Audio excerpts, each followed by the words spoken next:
अचानक ख्याल आया, चचा गालिब ने यूं ही तो नहीं कह दिया होगा, पहले आती थी हाले दिल पे हंसी, अब किसी बात पे नहीं आती।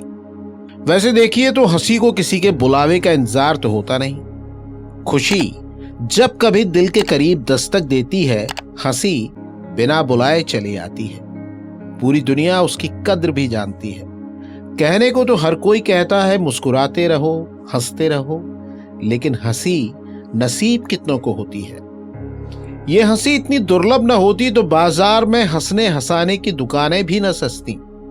व्हाट्सएप हो, टीवी हो या फिर कोई फिल्म, हर जगह हर वक्त हर कोई हंसाने की कोशिश में लगा दिखता है। हंसी आती भी है मगर खोखली सी, खुशी की पालकी पे बैठ के नहीं आती। टीवी और फिल्मों में तो हंसाने का अजब सा फंडा चल पड़ा है।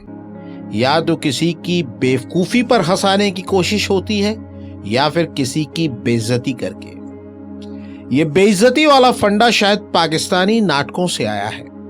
मानो हंसाने वाले माने बैठे हों कि जब तक किसी के गाल पर झन्नाटे वाला नहीं पड़ेगा, हमारी हंसी का गुब्बारा फूटेगा ही नहीं। या फिर जब तक हमारे सामने कोई निपट मूर्ख नहीं आएगा, हम हंसी की महफिल सजाएंगे ही नहीं।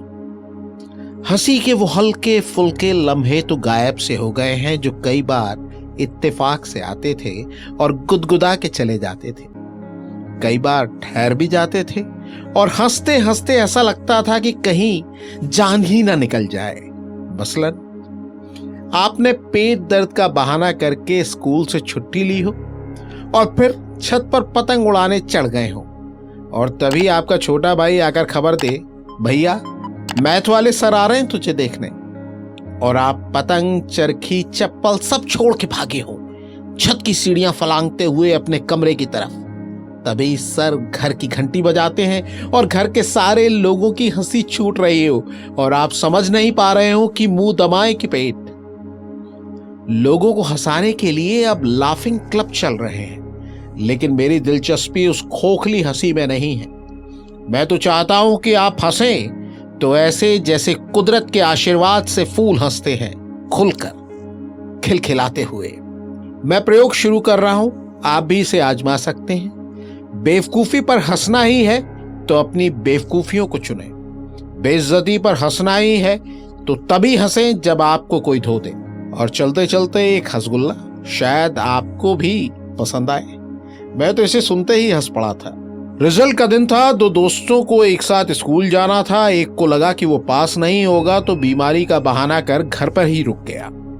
स्कूल जा रहे अपने साथी से उसने कहा, देख यार, अगर मैं एक सब्जेक्ट में फेल हो जाऊं तो कहना जय श्री कृष्णा, 2 में फेल हो जाऊं तो कहना जय श्री राम, 3 में फेल हो जाऊं तो कहना जय महादेव। दोस्त सिर हिलाकर चला गया। स्कूल से निकलने के बाद उसने घर पर रुके दोस्त को फोन किया तो उस दोस्त ने पूछा, रिजल्ट देखा, क्या हुआ? तो जो स्कूल गया था दोस्त, उसने जवाब दिया, संसार के सभी देवी देवताओं की जय। समझे? तो दोस्तों, कभी हंस भी दिया करो, फेल होना तो नियति है।